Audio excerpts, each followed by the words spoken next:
past month. So ngayon, kasama ko si Jayes. Andito po siya right sa tabi ko. Yan. Para mag-explain. Sumama ka na lang sa frame, man. Yan, sumama ka na sa frame. Dito ko tawa. Sumama ka sa frame. Dito ka na. Yan. So medyo magapang mga mata.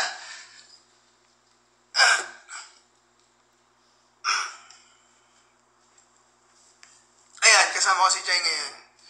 Oh, Jayga in one frame after 2 months. Gano'n? 2 months? Almost 2 months. Una-una na-miss namin kayo, guys. And gusto ko lang talaga magbigay ng update kasi alam kong deserve nyo yun. Sorry it took us a long time kasi kinailangan din namin ng time para sa sarili namin. Okay, to be honest, ngayon magiging honest na kami sa nangyari, ikukwento namin sa inyo. Very brief lang siya, pero gusto lang namin maging fair sa inyo, lalo na sa mga sumusuporta at nagmamahal sa amin kasi ang dami rin namin nakikita sa Twitter. Ganyan. We feel the need na mag-interview. Parang kailangan namin, kailangan din namin. Kailangan namin malaman. Kailangan natin, ano ba? Kinakabahan kasi Kailangan? ako eh. First time na natin. Kasi guys, ayaw talaga namin ng issue kung kilala nyo kami para sa mga tunay na Jayga fam, Jayga supporter. Yung issue, yung pinaka-ayaw naming mangyari sa lahat. In our 4 years of relationship, never kami nagkaroon ng issue, never kaming...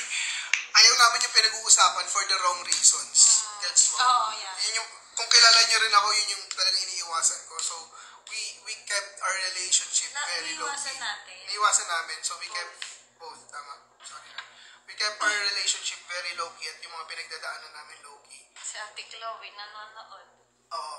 Kaya una-una, hindi kami nag-vlog about this kasi isipin nyo, ay, ginagamit nila yung issue para magkaroon ng pera, ganyan. Wala kami gagawing vlog ngayon. Instagram live lang siya kasi para mabilisan lang. So, explain na natin.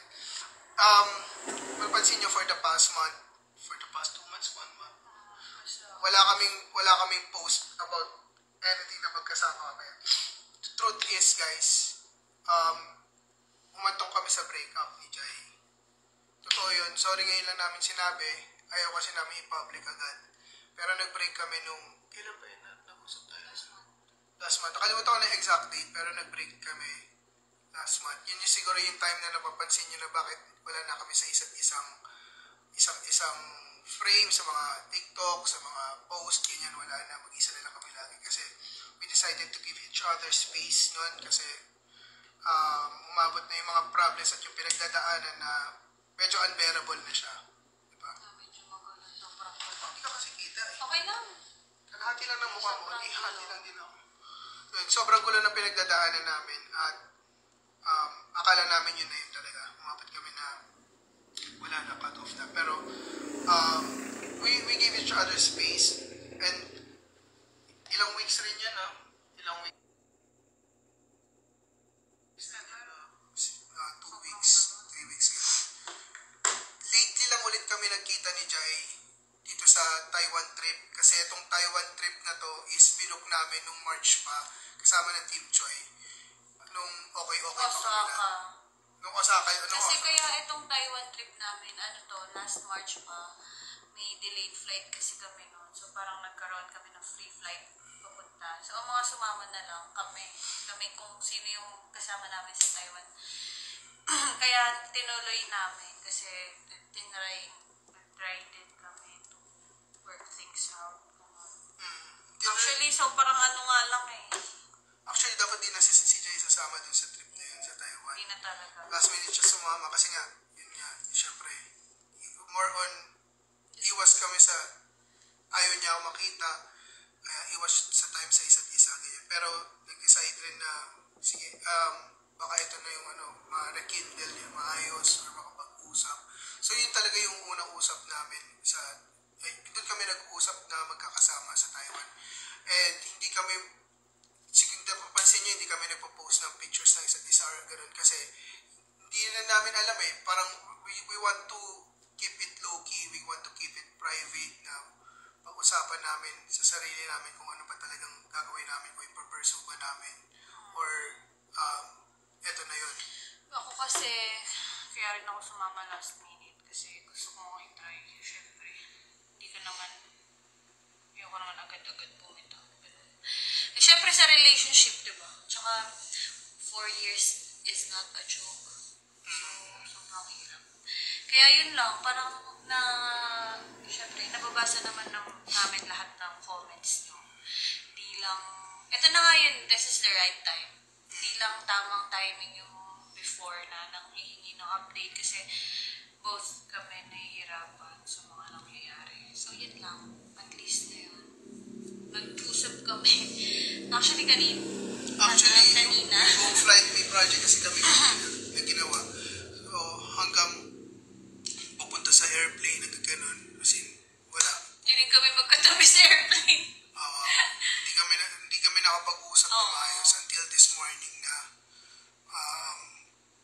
pinag-usapan namin kung ano ba talagang gusto namin sa buhay, kung tutuloy ba namin or kung wala na talaga. Actually, nag-iyakan pa nga kami kagabi kasama sila Jim tsaka sila Albert. Ay, naku. Nung nag-usap kami. Saksi ang mga kaibigan namin. Alam nila yan. Basta ang daming nangyari. Pero, ultimately, nung nag-usap kami kanina, we decided na ayusin pa din. Na ituloy ito. Kahit alam mo nyo, ngayon kasi yung relationship namin, sabihin na namin ngayon. Actually, ayoko nagaganito yung nagla-live na nagsasabi. Pero kasi kailangan natin i-update sila. Yun lang naman yung update na kailangan natin ibigay. Yung sa nangyayari ngayon, very very rocky yung relationship namin. And kasi nakikita niyo lang yung on camera is masaya, di ba? Pero hindi alam, behind that may mga problems kami. But we wanted to keep it very low-key ngayon. Ayaw namin ma-stress kayo, ayaw namin masyadong... Actually hanggang ngayon, we no workout. Sana mag-workout pa. Yun. So, nagkabalikan kami today, kanina umaga, but our relationship is still rocky, so magta-try kami back to square one. Aayusin namin yung sarili namin para maging okay kami together kasi unang-una gusto ko lang sabihin, grabe si Jai. Grabe siya as a person. So, wala akong masabi. The best. You're the best sa lahat. Grabe siya. Ayoko maging emotional. Basta grabe siya magmahal. Grabe si Jai sa lahat. And ngayon, we're gonna continue and tingnan kung ano yung kung what happens sa magiging future na relationship namin. Pero ngayon, lalaban kami. So, we are not signing off pa. Magkakasama pa rin tayo. Sa mga sumusuporta sa amin, we are not signing off pa. We are not signing off. Sorry. Maling grammar. We are not signing off. Sa mga sumusuporta sa amin, maraming salamat. Dahil nandyan pa rin kayo, nag-stay kayo. Sorry na matagal kami walang update. Sorry kasi hindi kami magbitaw ng salita. Kasi tinatry namin yung ayusin yung sarili namin. Tsaka siguro guys, yun siguro hindi din maintindihan ng ibang tao or hindi ko alam kung isang tao lang siya na maraming account. Pero hindi nila maintindihan na isa lang rin kaming normal na tao na nagkakaproblema. We're not perfect. Our relationship isn't perfect. So parang dadaan ka sa problema kahit anong sabihin mo. So yung sa amin ni Aga, talagang hindi po siya content. Totoo yun. Bakit?